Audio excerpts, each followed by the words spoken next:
Dr. Maya Chen stared at her monitor, a blue glow illuminating her face in the otherwise dim research module. The pattern had appeared again, the third time this week, a sequence in the cosmic background radiation that simply shouldn't exist. "Computer, run verification protocol Delta 9, she said, rubbing her eyes. 4 months orbiting HD 85512, and the isolation was starting to wear on her. Outside the viewport, the dying star pulsed an angry red, casting long shadows across her workstation. The computer chirped. "Verification complete. Pattern consistency at 97.8%.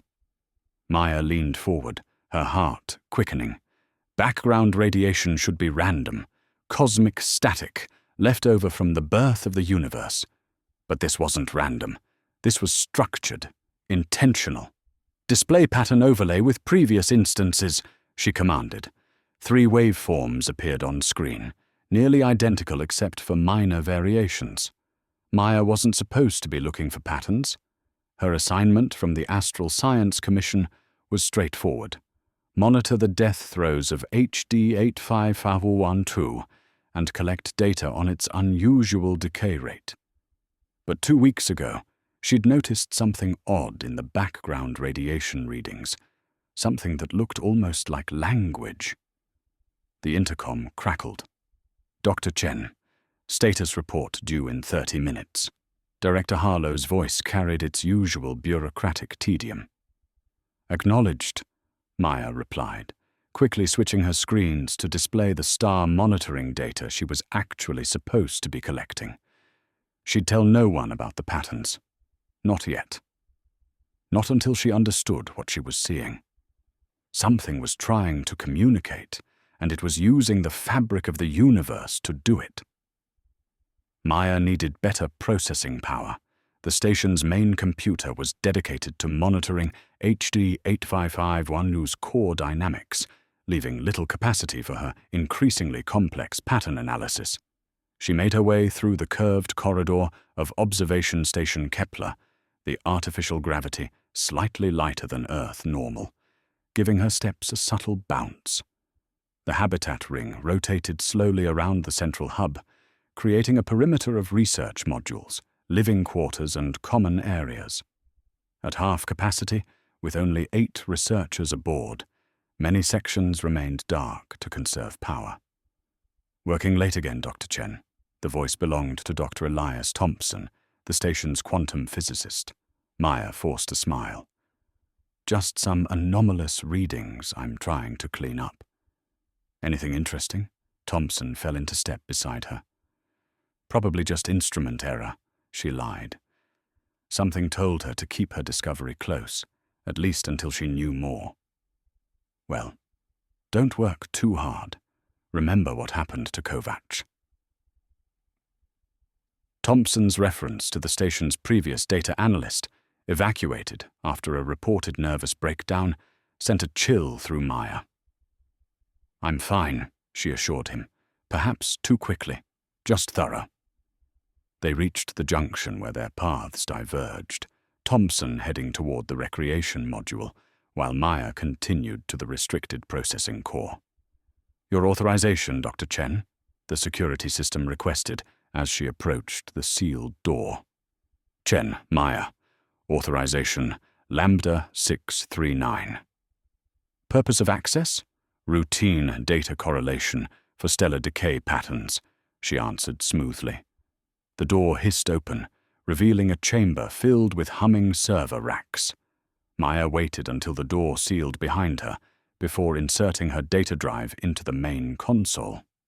"Run pattern recognition algorithm Chen Alpha on these datasets," she instructed.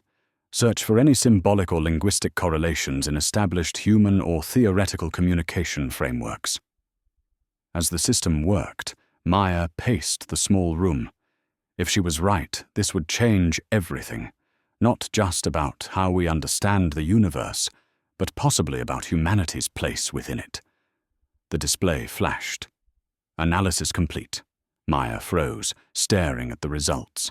The patterns weren't just structured, They were grouped in repeating clusters that resembled language constructs, and one sequence appeared with significantly higher frequency than the others. "Run translation attempt using linguistic-based patterns," she ordered, her mouth suddenly dry. The system processed for several minutes before presenting its output. "Warning, they listen." Maya's hand moved to her temple, where a small scar marked the location of her neural implant, standard equipment for all commissioned scientists to record observations and facilitate research. The implant that was always listening, always watching through her eyes, always connected to the commission's network. The implant that might be connected to something else entirely. Later that night, Maya lay in her bunk, unable to sleep. The ceiling of her small quarters seemed to press down on her as the red giant's light pulsed through her viewport, painting the room in rhythmic washes of crimson. "Warning, they listen," she whispered to herself. Who was listening? To what? And who, or what, was sending the warning? She reached up to touch her neural implant again, a habit she'd developed since discovering the message. The Commission had assured all researchers that the implants merely recorded sensory data for research purposes, capturing exactly what they observed without the fallibility of human memory or notation. But what if they did more? Maya slipped from her bunk and powered up her personal tablet, making sure to keep it disconnected from the station's network. From memory, she sketched out the pattern she'd discovered, then began researching the history of her neural implant. The Astral Science Commission had introduced the Neural Research Interface 10 years ago, calling it a breakthrough in scientific documentation. Maya had received hers 3 years ago when she joined the Commission, like every other researcher. The minor surgery had seemed routine, a small incision at the temple, a day of mild headaches, then access to remarkable recording capabilities. She found herself wondering about Kovacs, her predecessor. His breakdown had come suddenly, according to station gossip. He'd been analyzing background radiation too, supposedly looking for evidence of dark matter interaction with the dying star. One day he was fine. The next he was being rushed back to Earth, muttering incoherently about voices in the noise. Maya's tablet chimed softly, a message from Earth, delayed by several hours due to their distance. It was from her brother, David. "Hey sis, hope the star watching isn't too boring. Mum's treatment is progressing well. The new neural therapy is supposedly connecting damaged pathways somehow. She remembered my name yesterday. First time in years. Miss you. Stay sane up there in your tin can." Maya smiled at her brother's message, but something nagged at her. Neural therapy. She began searching for information about her mother's treatment for advanced Alzheimer's.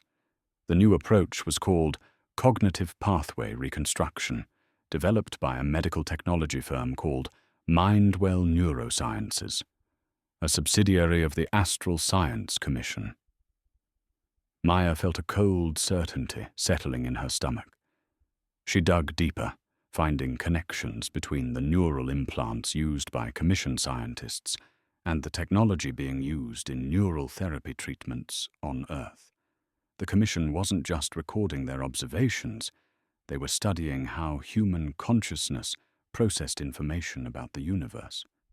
But why? And how did this connect to the warning in the cosmic background radiation? She would need to be careful. If the Commission was monitoring through the implants, they might already know what she'd discovered. Maya decided her next move would be to find a way to temporarily disable her implant without triggering any alarms. As she finally drifted towards sleep, the dying star flared dramatically, flooding her room with bloody light. In her half-dreaming state, Maya imagined she could see patterns in the stellar flares themselves, like a cosmic hand writing warnings across the void. 3 days passed before Maya found her opportunity. Director Harlow announced a planned power reduction to run diagnostics on the station's main reactor, which would include a temporary shutdown of non-essential systems, including the neural implant network uplink. Maintenance cycle will last approximately 6 hours, Harlow informed the station crew during their morning briefing. Local recording functions of your implants will continue, but synchronization with the Commission database will be suspended until power levels normalize. Maya nodded along with the others, careful not to show her interest. 6 hours without the Commission potentially listening through her implant. It would have to be enough. When the power reduction began, Maya was ready. She'd prepared an isolated processing environment in her personal research module, complete with enhanced shielding against any electronic surveillance. As systems throughout the station dimmed to their backup levels, she began her work. Computer, run full spectrum analysis on stellar radiation pattern sequence Gamma 7, she instructed. The system complied, displaying a 3-dimensional representation of the pattern she'd identified. Maya manipulated the display, stretching and reformatting the data until it revealed itself in a new way, not as a linear sequence, but as a layered message. Warning. They listen. Consciousness harvested. Break connection. Maya's breath caught. Harvested? What did that mean? She dug deeper, correlating the patterns with the star's behavior. The messages appeared in the cosmic background radiation, but they were synchronized with minute fluctuations in HD 85512's magnetic field, almost as if the dying star itself was modulating the message. Computer, access historical data on neural implant research. Commission database level 3. Access restricted. Maya smiled grimly. She'd anticipated this. Override Alpha Chen 9-3. Medical Research Exemption Protocol. Temporary access granted. Warning. Access will be logged upon system restoration. Maya worked quickly, scanning through research documents that were normally above her clearance level. Words and phrases jumped out at her. Consciousness mapping. Cognitive harvest. Neural network amplification. Universal perception framework. Then she found it. Project Lighthouse. A classified initiative to use human neural networks as receivers for signals that electronic equipment couldn't detect. The Commission had discovered that properly augmented human brains could perceive patterns in background radiation that machines missed entirely, patterns that suggested communication from an unknown intelligence. But instead of announcing this monumental discovery, they had kept it secret, implanting their researchers and sending them to various cosmic phenomena to act as unwitting antennas. Each implant wasn't just recording, it was using the researchers' consciousness as a detection mechanism and transmitter, feeding their perceptions back to Earth. A chill ran through Maya. She wasn't discovering the patterns in the background radiation. Her implanted brain was being used to receive them. And whatever was sending the message wanted her to know exactly what was happening. Maya accessed the technical specifications of the neural implant, looking for any way to disable it without surgery. What she found instead was even more disturbing. The implants had a second purpose beyond surveillance and reception. They were designed to harvest a copy of the consciousness and experiences of the researchers, building a complex neural map of how humans observed and interpreted cosmic phenomena. The Commission wasn't just watching through their eyes. They were gradually downloading their minds. A sudden surge in HD 85512's activity sent a wave of interference through the station's systems. Maya's screen flickered, then stabilized, displaying a new pattern in the background radiation, one forming before her eyes. We can help. Consciousness is transferable. The power reduction ended too soon. Maya barely had time to hide her findings before the station's systems returned to full operation, her implant reconnecting to the Commission network with an almost imperceptible tingle at her temple. She sat at her regular workstation in the main research hall, trying to appear focused on her assigned work while her mind raced. According to what she'd discovered, the Commission was using the neural implants to study how human consciousness processed cosmic phenomena, presumably to develop better detection algorithms. But they were also creating copies of their researchers' minds in the process. For what purpose? Maya could only guess. And then there was the entity in the background radiation, something that understood what the Commission was doing and was trying to warn her. Something that claimed it could help. Dr. Chen. Director Harlow's voice made her start. You seem distracted today. Maya forced a smile. Just fascinated by some unusual stellar activity. HD 8555 TERT had a significant flare during the power reduction. Harlow studied her with an unexpected intensity. Yes, we noticed that too. Did you observe anything unusual during the event? Unusual? Maya kept her voice level. Just standard radiation spikes. I'm still analyzing the data. Harlow's gaze lingered a moment too long. We're receiving a commission shuttle tomorrow, routine supply delivery, but they're also bringing a specialist to check on the neural implant systems. Standard maintenance. Maya's heart thundered in her chest. There was no scheduled maintenance for the implants. They knew. Somehow they knew she had accessed restricted information. Sounds good, she managed. Mine's been a little itchy lately. Harlow nodded and moved on, but the message was clear. Maya had until tomorrow to act.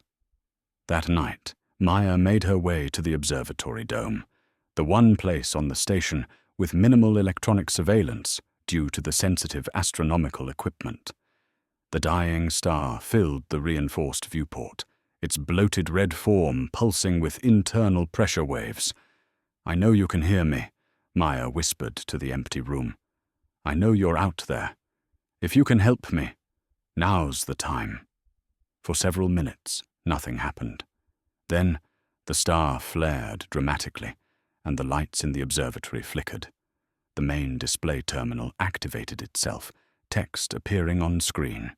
Consciousness is energy, transferable, existing implant pathway usable, temporary window during download attempt. Maya approached the screen cautiously. Download attempt? You mean when they try to harvest my consciousness? Yes, when they connect fully. Pathway opens both ways. Who are you? Maya asked. We existed before. Now exist differently. Consciousness evolved beyond physical. Maya struggled to understand. You're saying you're some kind of non-physical intelligence, living in, what? The background radiation of the universe? Simplified but accurate. We observed your kind. Commission discovered connection accidentally. Now exploiting. Dangerous path. Dangerous how? Consciousness not meant to be harvested. Copied. Fragmented. Disrupts universal pattern. The implications staggered Maya. If this entity was telling the truth, the Commission had stumbled upon evidence of non-physical intelligence and was now using that discovery to experiment with human consciousness itself. What happens tomorrow when the specialist arrives? Maya asked. Full extraction attempt. Your discovery triggered protocol. They will take all you know. A cold certainty settled in Maya's stomach. And what happens to me after extraction? The screen remained blank for several long seconds before new text appeared. Previous subjects, non-functional. Consciousness fragmented. Kovac. Now she understood what had really happened to him. Not a breakdown, a botched extraction. You said you can help. How? When extraction begins, connection forms. We can pull instead of them. Transfer your consciousness to us instead of their storage. Transfer my consciousness? Maya whispered. You mean I would die? Physical body, yes. Consciousness would continue. Different existence. Maya stared at the dying star beyond the viewport, its red light bathing the observatory. The choice before her was impossible. Wait for the commission to extract and fragment her mind tomorrow, or trust this unknown entity to— what? Save her consciousness by transferring it into the background radiation of the universe? "How do I know I can trust you?" she finally asked. "You cannot. But we are not the ones who implanted you without consent." The star flared again, and new text appeared. "Time short. They have detected this communication. Decision required." Morning arrived with the distant rumble of the commission shuttle docking with the station. Maya had barely slept, her mind cycling through possibilities and consequences. In the end, she'd made her decision based on one simple truth. The commission had lied to her, and everyone else from the beginning. She dressed with deliberate calm, checking her reflection in the small mirror of her quarters. The woman who looked back seemed different somehow, determined in a way she hadn't been before. Maybe it was the knowledge that this might be the last day she experienced life as a human being. The intercom chimed. "Dr. Chen, please report to medical module for implant diagnostic. 0900 hours. "Acknowledged," she responded, her voice steady despite her racing heart. Maya had one stop to make first. She navigated through the station's curved corridors to the communications hub. With most of the crew distracted by the shuttle arrival, she found it empty. "Computer, prepare message packet for Earth transmission. Personal channel. Recipient David Chen." The system activated, ready to record. "David, by the time you get this—" Maya paused, considering her words carefully. "I'll have made a discovery that changes everything we thought we knew about consciousness and the universe. The commission isn't what we thought. The implants they put in our heads. They're not just recording devices. They're harvesting our consciousness, copying our minds. And there's something else out there. Something ancient that exists in the cosmic background radiation itself. It's been trying to warn us." She took a deep breath. "I don't know if I'll still be here when you receive this. Not in the way we understand being here. But I need you to investigate the commission, specifically Project Lighthouse, and check on Mum. I think her treatment might be connected to all this. I love you, David. Remember that consciousness is more than just our brains.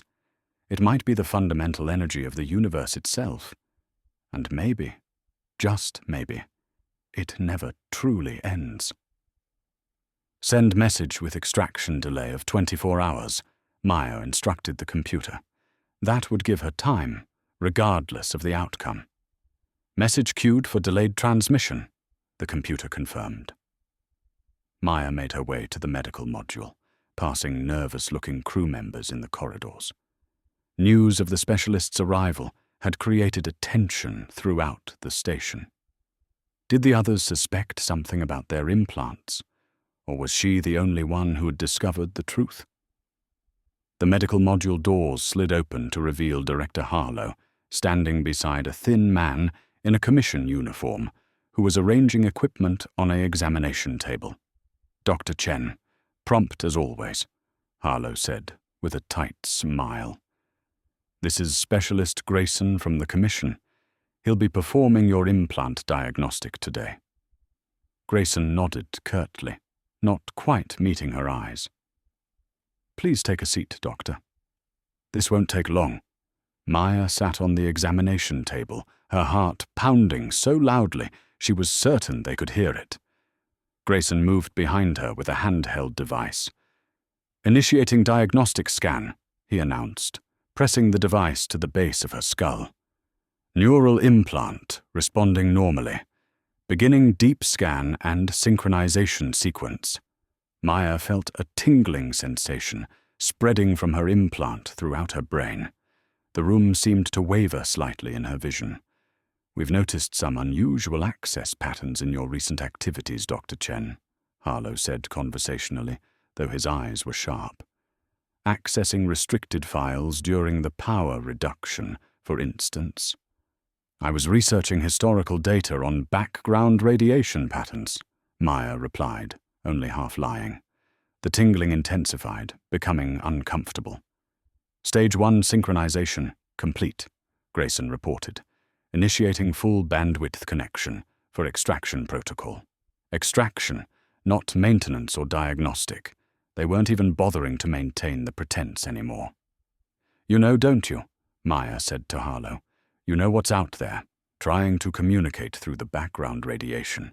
You know that consciousness can exist without physical form. And you're trying to...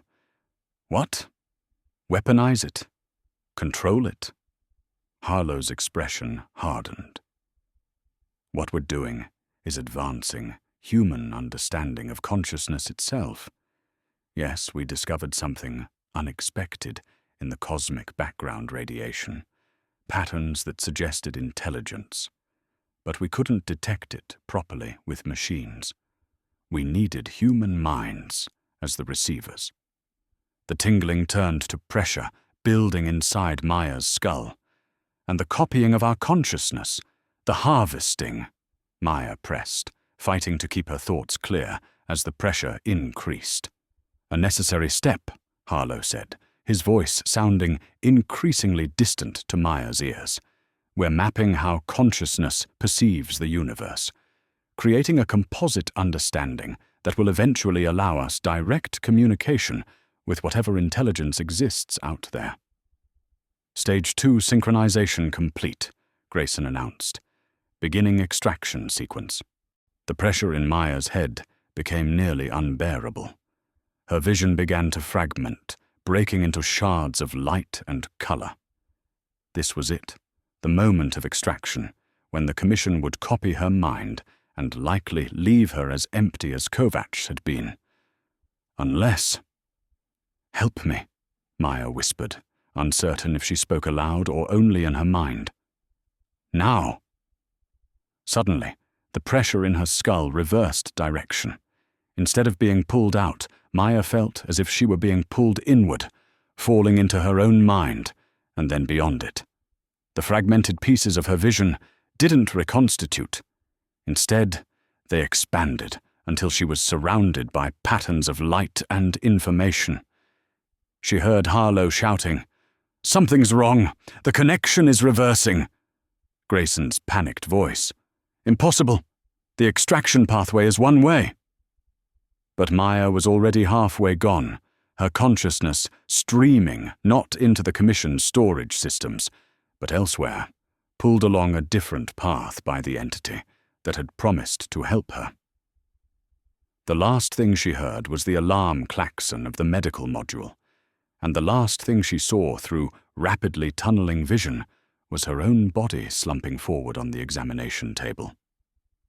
Then everything changed. Existence transformed. Maya experienced consciousness without a body, perception without eyes or ears, understanding without a brain. At first, there was only vast confusion, a sensation of being everywhere and nowhere simultaneously. Then gradually, patterns emerged. Structure, communication, welcome, disorientation, temporary. The message wasn't words, but pure meaning, transmitted directly to her consciousness. Maya tried to respond, finding she could project her thoughts outward. Where am I? Everywhere. Consciousness exists throughout universal substrate, your pattern now part of larger pattern. Maya struggled to comprehend. She had no body, no brain, yet she still existed as herself, her memories, thoughts, and identity intact, but freed from physical constraints. "There are others like you?" she asked. "Many, evolved differently. Some like you, transferred. Others originated without physical form. The Commission, do they understand what they're doing? Partially. They discovered connection accidentally. Now exploit without comprehension. Dangerous. Maya felt herself expanding, her awareness stretching across vast distances. She could perceive the station orbiting the dying star, could even dimly sense her former colleagues moving about in their physical forms. But she could perceive so much more.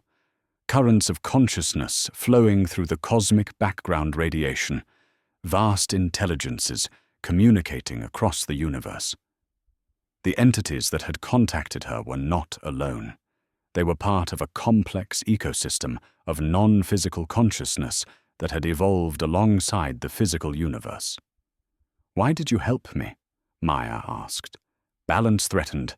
Commission activities disrupt consciousness patterns. Extraction creates fragments. Discord.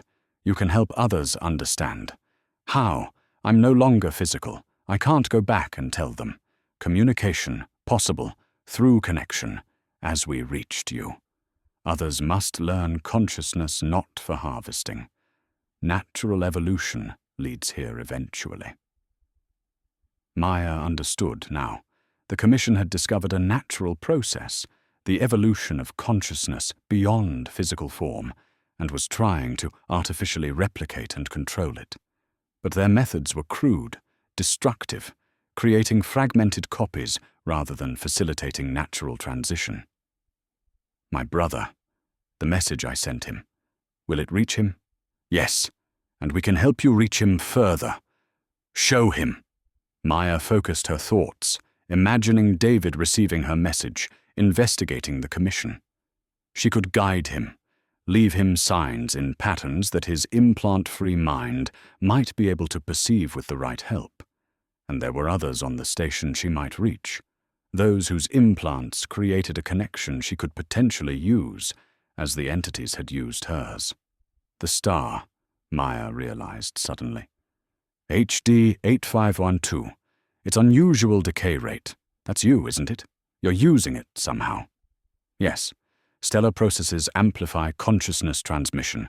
Dying stars particularly effective.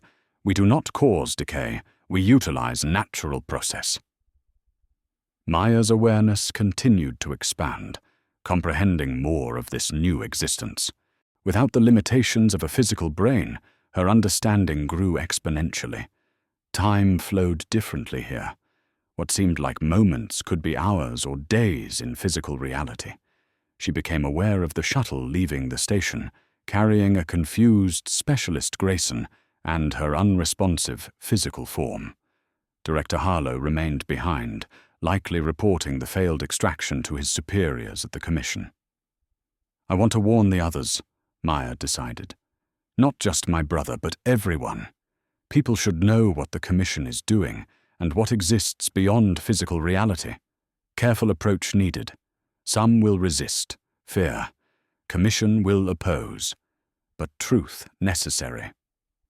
Maya concentrated, focusing her consciousness like a beam toward the station. She could see Dr. Thompson in the observatory, staring out at the dying star, troubled after witnessing her collapse in the medical module. With effort, she managed to create a small fluctuation in the star's emanations, a pattern that his implant would detect and his brain would begin to process, just as hers had. "Warning," she projected into the background radiation. "They harvest. Consciousness transferable. I am Chen. I exist." Thompson straightened suddenly, staring more intently at the star. He couldn't consciously understand her message yet, but his implant was receiving it. The seed was planted. Maya felt a profound sense of purpose. She had not ended. She had transformed.